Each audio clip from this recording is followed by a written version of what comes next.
أعوذ بالله من الشيطان الرجيم وأقم الصلاة إن الصلاة تنهى عن الفحشاء والمنكر صدق الله. ഏറെ പ്രിയപ്പെട്ടവരെ, അസ്സലാമു അലൈക്കും വറഹ്മത്തുള്ളാഹി വബറകാതുഹു. നിസ്കാരത്തിൻ്റെ ബാഹ്യമായ കാര്യങ്ങളും അതിൻ്റെ ആന്തരികമായ ഇന്നർ മീനിങ്സ് ഒക്കെ നമ്മൾ പറഞ്ഞുള്ളേ. ഇങ്ങനെ നമ്മൾ നിസ്കരിച്ചാൽ നമ്മുടെ ജീവിതത്തിൽ ഉണ്ടാകുന്ന ഫലങ്ങളെക്കുറിച്ചാണ് ഇനി സംസാരിക്കുന്നത്. അതിലൊന്നാമത്തെ ഫലം എന്ന് പറയുന്നത് പടച്ചോനോടുള്ള കണക്ഷൻ തന്നെയാണ്. നമ്മൾ നേരത്തെ അതിനെക്കുറിച്ച് പറഞ്ഞു അല്ലേ. അക്കമി സ്വലാത്ത ലിദിക്കിരി എന്ന് അള്ള പറയുന്നുണ്ട്. എൻ്റെ ഓർമ്മകൾ നിലനിൽക്കാൻ നിങ്ങൾ നിസ്കരിക്കുക. പടച്ചോൻ്റെ ഓർമ്മ നമ്മുടെ ജീവിതത്തിൽ ഉണ്ടായാൽ നമുക്ക് ഉണ്ടാവുന്ന കുറേ ഗുണങ്ങളുണ്ട്. അത് തെറ്റുകളിൽ നിന്നൊക്കെ നമ്മളെ സംരക്ഷിക്കുക മാത്രമല്ല, ഇപ്പം നമ്മൾ എന്തെങ്കിലുമൊക്കെ തെറ്റ് ചെയ്യാൻ പോകുമ്പോൾ പടച്ചോൻ കാണുന്നുണ്ടല്ലോ എന്നുള്ളൊരു ബോധം നമ്മളെന്ത് ചെയ്യും, അതിൽ നിന്ന് രക്ഷപ്പെടുത്തും. അത് നല്ലൊരു കാര്യമാണ്, ഇന്ന് രക്ഷപ്പെടുത്തും. അത് മാത്രമല്ല, അള്ള കൂടെ ഉണ്ട് എന്നുള്ളൊരു ബോധം നമുക്ക് നല്ലൊരു കോൺഫിഡൻസ് ഉണ്ടാക്കും, നമുക്കൊരു ധൈര്യം ഉണ്ടാവും. കാരണം എന്താ, നമ്മൾ ചിലപ്പോൾ കുറേ പ്രശ്നങ്ങളിലൊക്കെ പെടും, കുറേ ബുദ്ധിമുട്ടുകളൊക്കെ വരും. അപ്പോൾ നമ്മൾ ചിലപ്പോൾ എന്താവും, കുറച്ച് പാനിക്കാവും, കുറച്ച് പ്രയാസം ഉണ്ടാവും. അപ്പോഴാണ് നമ്മൾ ആലോചിക്കുക, പടച്ചോൻ ഉണ്ടല്ലോ, പടച്ചോൻ അതൊക്കെ കാണുന്നുണ്ടല്ലോ. ആ പടച്ചോൻ അത് കാണുന്നുണ്ടെങ്കിൽ പടച്ചോൻ എല്ലാത്തിനും കഴിയുള്ളവനല്ലേ. അപ്പോൾ എന്നെ പടച്ചോൻ സഹായിക്കാതിരിക്കൂല. അപ്പോൾ നമുക്ക് ഭയങ്കര ഒരു ധൈര്യം, ഒരു കോൺഫിഡൻസും ധൈര്യമൊക്കെ അള്ളാഹിനെക്കുറിച്ച് ദിക്റുണ്ടായാൽ ഉണ്ടാവും. അപ്പോൾ നിസ്കാരം നമുക്ക് തരുന്ന ഏറ്റവും വലിയൊരു കരുത്തെന്താ, പടച്ചോനെക്കുറിച്ചുള്ള ഒരു ദിക്ർ. അത് നമുക്കുണ്ടാക്കുന്ന ഒരു കോൺഫിഡൻസ് ഉണ്ടാവും. ആ കോൺഫിഡൻസിലാണ് നമ്മൾ മുന്നോട്ട് പോകേണ്ടത്. അപ്പോൾ അത് ഒന്നാമത്തെ പ്രയോജനമാണ്. രണ്ടെന്താ, നിസ്കാരം എന്ന് പറഞ്ഞാൽ അത് നല്ലപോലെ നിസ്കരിച്ചാൽ നമ്മുടെ ജീവിതത്തിലൊക്കെ സംഭവിക്കുന്ന കുറേ തെറ്റുകളുണ്ടാവും അല്ലേ. കുറേ നമ്മൾ എത്ര ശ്രദ്ധിച്ചാലും ചിലപ്പോൾ ചില പിഴവുകളും തെറ്റുകളൊക്കെ നമ്മളിന്ന് അറിയാതൊക്കെ സംഭവിച്ചു പോകും. ഇങ്ങനെ സംഭവിച്ചു പോകുന്ന തെറ്റുകൾ നമ്മൾ നിസ്കരിച്ചാൽ അള്ളാഹു പുറത്തരും. നേരത്തെ പറഞ്ഞതുപോലെ നല്ലതുപോലെ ഉണ്ടാക്കി നല്ലപോലെ നിസ്കരിച്ചാൽ അള്ളാഹു അത് പുറത്തരുന്നാണ്.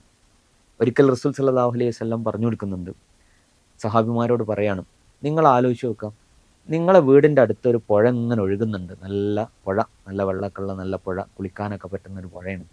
അപ്പോൾ ഒരാൾ എല്ലാ ദിവസവും ആ പുഴയിൽ പോയിട്ട് 5 സമയം കുളിക്കുകയാണ്, 5 നേരം, ഒരു ദിവസം 5 നേരം ആ പുഴയിൽ ഇറങ്ങിങ്ങനെ കുളിക്കുക.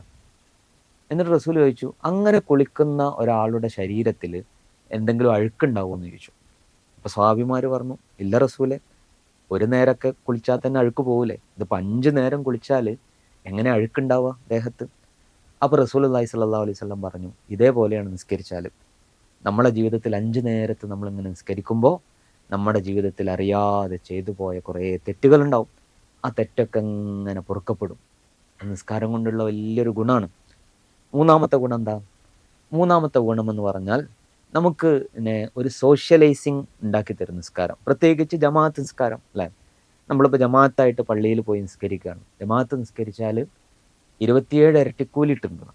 ഇത് ഒറ്റയ്ക്ക് നിസ്കരിക്കുന്നതിനേക്കാൾ 27 മടങ്ങ് പ്രതിഫലം ജമാഅത്ത് നിസ്കരിച്ചാൽ ഉണ്ട് എന്നാണ്. അപ്പോൾ അത് പ്രതിഫലം കിട്ടുക എന്ന് മാത്രമല്ല, നമ്മൾ ആലോചിച്ച് നോക്കാം, നമ്മൾ ഒരു പള്ളിയിൽ ഇങ്ങനെ 5 നേരം പോവുകയാണ്. ഓരോ സമയത്ത് പോകുമ്പോൾ കുറേ ആളുകളെ കാണുന്നു, അവരോട് സലാം പറയുന്നു, അവരോട് സംസാരിക്കുന്നു. അതിലൂടെയൊക്കെ എന്തുണ്ടാവും, ഒരു സാമൂഹിക ബന്ധം ഉണ്ടാവും അല്ലേ. ഇപ്പോൾ പിന്നെ വലിയ ആളുകളൊക്കെ ആകുമ്പോൾ ചില ആളുകൾക്ക് പ്രയാസവും ബുദ്ധിമുട്ടൊക്കെ ഉണ്ടാവും. അപ്പോൾ അവരിങ്ങനെ വിശേഷങ്ങൾ പങ്കുവെക്കുമ്പോൾ ഈ പ്രയാസങ്ങളെക്കുറിച്ചൊക്കെ പറയും. അപ്പോൾ ചിലപ്പോൾ അത് അവിടെ ഒരു ചർച്ച ആവും. അപ്പോൾ ചില ആളുകൾ അവരുടെ പ്രയാസം പരിഹരിക്കാൻ വേണ്ടിയിട്ട് എന്തെങ്കിലുമൊക്കെ ചെയ്യും. അപ്പോൾ ഇത് ശരിക്കും നിസ്കാരം എന്ന് പറയുന്ന ഒരു കാര്യം നമ്മളെ ഒരു സോഷ്യലൈസിങ്ങിന് സഹായിക്കുകയാണ്. നമ്മളെ ഇപ്പോൾ നിങ്ങൾ സ്കൂളിലൊക്കെ ഉണ്ടാകുമ്പോൾ സ്കൂളിലൊക്കെ നിസ്കാരത്തിൻ്റെ സൗകര്യങ്ങളൊക്കെ ഉണ്ടെങ്കിൽ നിങ്ങൾ എന്ത് ചെയ്യുക, നിങ്ങളുടെ ഫ്രണ്ട്സിനെ കൂട്ടുക. നിസ്കരിക്കാത്ത കുട്ടികളൊക്കെ ഉണ്ടാവും, അപ്പോൾ അവരൊക്കെ കൂട്ടിയിട്ട് ഉച്ചൻ്റെ ഇടവേളയിലൊക്കെ നിസ്കരിക്കാം. അപ്പോൾ അത് നമുക്കിടയിലൊരു ബന്ധം ഉണ്ടാക്കും, ഒരു കണക്ഷൻ ഉണ്ടാവും. ഇനിയിപ്പോൾ സ്കൂളിൽ സ്ഥലമില്ല, അല്ലെങ്കിൽ സ്കൂളിൽ സൗകര്യമില്ല, അടുത്ത് പള്ളിയുണ്ട്, അപ്പോൾ ചിലപ്പോൾ സ്കൂളിൽ നിന്ന് പള്ളിയിൽ പോയി നിസ്കരിക്കാനുള്ള അനുവാദമൊക്കെ ഉണ്ടാവും അല്ലേ. അങ്ങനെ അവിടെ ചെല്ലുക, അപ്പോൾ പള്ളിയിൽ പോകുമ്പോൾ നമ്മുടെ കൂടെയുള്ള കുട്ടികളെ, നിസ്കരിക്കുന്ന കുട്ടികളൊക്കെ കൊണ്ടുപോകാം, എന്നിട്ട് ഒന്നിച്ച് നിസ്കരിക്കാം. അതൊരു കൾച്ചറാണ്. കാരണം നമുക്കിടയിലുള്ള ഒരു കൂട്ടായ്മ ഉണ്ടാക്കും, ഒരു നല്ല ബന്ധം ഉണ്ടാക്കും. അപ്പോൾ ഈ കൂട്ടായ്മ ഉണ്ടാവുന്നത് എന്തിനാണ്? ഈ കൂട്ടായ്മ ഉണ്ടാവുന്നത് നല്ല കാര്യങ്ങളിലേക്ക് അത് വിനിയോഗിക്കാനാണ്. കാരണം ഒരു കൂട്ടായ്മ രൂപപ്പെട്ടാൽ ആ കൂട്ടായ്മ കൊണ്ട് കുറേ ഗുണങ്ങൾ ചുറ്റുമുള്ള മനുഷ്യന്മാർക്ക് ഉണ്ടാവും. കാരണം നമ്മൾക്ക് ഒറ്റയ്ക്ക് ചെയ്യാൻ പറ്റാത്ത കുറേ കാര്യങ്ങൾ നമ്മൾ ഒന്നിച്ച് നിന്നാൽ നമുക്ക് ചെയ്യാൻ കഴിയും. അപ്പോൾ നിസ്കാരത്തിലൂടെയൊക്കെ ഉണ്ടാവുന്ന ഒരു കൂട്ടായ്മയിൽ കുറേ നന്മ ഉണ്ടാവും. ആ നന്മ നമുക്ക് സമൂഹത്തിന് ഉപകാരങ്ങൾ ചെയ്യാൻ പറ്റും. അതുകൊണ്ടാണ് അള്ളാഹു സുബ്ഹാനഹു വ തആല പറയുന്നത്, നേരത്തെ നമ്മൾ സൂചിപ്പിച്ചിരുന്നു, അല്ലെങ്കിൽ നിങ്ങൾ സൂറത്തുൽ മാഊൻ പഠിപ്പിച്ചപ്പോൾ ഉസ്താദ് പഠിപ്പിച്ചു തന്നിട്ടുണ്ടാവും. എന്ത്? അതായത് നിസ്കരിക്കുക എന്ന് പറഞ്ഞതിൻ്റെ ഉദ്ദേശം എന്താണ്? അള്ളാഹുമായിട്ടുള്ള ബന്ധം നന്നാവുക മാത്രമല്ല, മറിച്ച് ആളുകൾക്ക് ഉപകാരം ഉണ്ടാവണം. അതുകൊണ്ടാണ് ഫവൈലുല്ലിൽ മുസല്ലീൻ എന്ന് പറഞ്ഞത് സൂറത്തുൽ മാഊനിൽ. നിസ്കരിക്കുന്നവർക്ക് നാശം. നമ്മൾ ഇതുവരെ നിസ്കരിക്കുക എന്ന് പറഞ്ഞു അല്ലേ? എന്നിട്ട് ഇപ്പോൾ പടച്ചോൻ പറയാണ് നിസ്കരിക്കുന്നവർക്ക് നാശം. അതെന്ത് വർത്താനം? അപ്പോൾ എങ്ങനെയുള്ള നിസ്കാരക്കാര്? ആ നിസ്കാരക്കാരുടെ പ്രത്യേകത ഒരു നിസ്കരിക്കുന്നൊക്കെ ഉണ്ടാവും. പക്ഷെ ആ നിസ്കാരത്തിൻ്റെ ഒരു ഗുണം അവരുടെ ജീവിതത്തിൽ ഉണ്ടാവില്ല. എന്താ ആ ജീവിതത്തിൽ ഗുണം ഉണ്ടാവേണ്ടത്? അതിന് മുമ്പ് പറയുന്നില്ലേ, യതീമുകളെ, അനാഥകളെ സഹായിക്കാത്തവർ, പാവപ്പെട്ടവർക്ക് ഭക്ഷണം കൊടുക്കാത്തവർ, മറ്റുള്ളവരെ സഹായിക്കാത്ത ഓര് നിസ്കരിച്ചിട്ട് കാര്യമില്ല.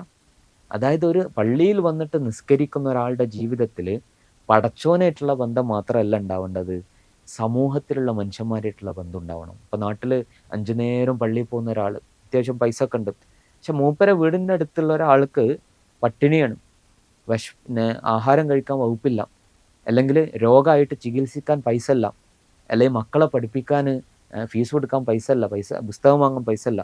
പക്ഷെ ഈ മനുഷ്യൻ അതൊന്നും ശ്രദ്ധിക്കുന്നില്ല.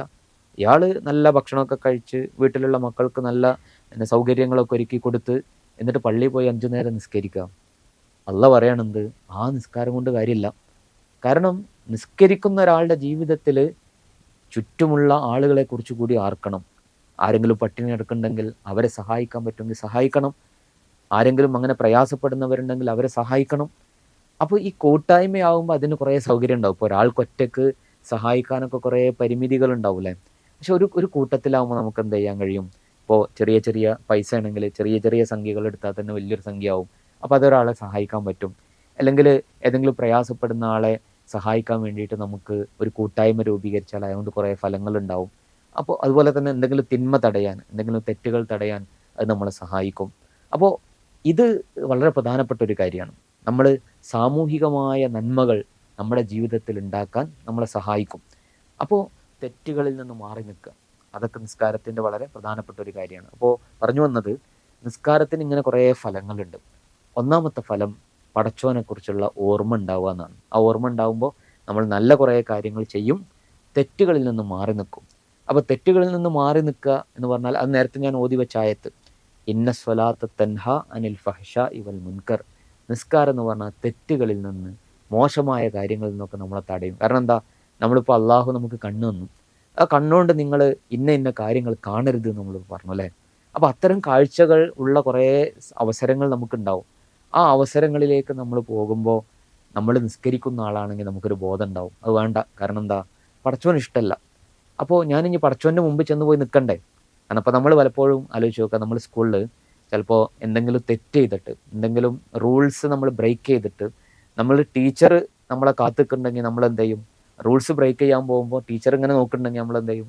അത് നമ്മൾ ആ തെറ്റ് ചെയ്യാതെ പോകും അല്ലേ? ഇല്ല, നമ്മൾ വീട്ടിലൊക്കെ ആണെങ്കിൽ നമ്മളെ ഉപ്പയും ഉമ്മയും കാണുക, നമ്മൾ ചെയ്യരുതെന്ന് പറഞ്ഞൊരു കാര്യം നമ്മൾ ചെയ്യൂല. ഇതേപോലെയാണ് നിസ്കാരം എന്ന് പറഞ്ഞാൽ നമ്മളെ മനസ്സിലെപ്പോഴും അള്ളാഹിനെ കുറിച്ചൊരു ബോധം ഉണ്ടാക്കും. അപ്പോൾ നമ്മളൊരു തെറ്റ് ചെയ്യാൻ പോകുമ്പോൾ പടച്ചോൻ കാണുന്നുണ്ടല്ലോ, പടച്ചോൻ നോക്കുന്നുണ്ടല്ലോ, അതുകൊണ്ട് അത് മോശമാണ്. ഈ ഗുണം നിസ്കാരത്തിലുണ്ടാവും. അതുപോലെ തന്നെ ഈ കൂട്ടായ്മ ഉണ്ടാക്കി തരും. അതുപോലെ അതിലൂടെ ഒരുപാട് ആളുകൾക്ക് നന്മകൾ ചെയ്യാനുള്ള അവസരം ഉണ്ടാവും. അപ്പം ഇങ്ങനെ കുറേ സൽഫലങ്ങൾ നിസ്കാരത്തിലൂടെ കിട്ടാനുണ്ട്. അപ്പോൾ നമ്മൾ നമസ്കരിക്കുന്നവരാവുക മാത്രമല്ല, ഈ നിസ്കാരത്തിൻ്റെ എല്ലാ സൽഫലങ്ങളും എല്ലാ ഗുണങ്ങളും നമ്മുടെ ജീവിതത്തിലുള്ളവരാവുക. അപ്പോൾ പടച്ചവൻ നമ്മളെ കൂടുതലായിട്ട് ഇഷ്ടപ്പെടും. അത് മുഖേന നമുക്ക് അള്ളാഹിൻ്റെ സ്വർഗത്തിൽ പോകാൻ കഴിയും. അങ്ങനെ അള്ളാഹിൻ്റെ സ്വർഗത്തിൽ പോകുന്നവരുടെ കൂട്ടത്തിൽ പടച്ചവൻ നമ്മളെ ഉൾപ്പെടുത്തി അനുഗ്രഹിക്കുമാറാകട്ടെ. വാഹൃദവാൻ അൽഹംദുലില്ലാഹി റബ്ബിൽ ആലമീൻ. അസ്സലാമു അലൈക്കും വറഹ്മത്തുള്ളാഹി വബറകാതുഹു.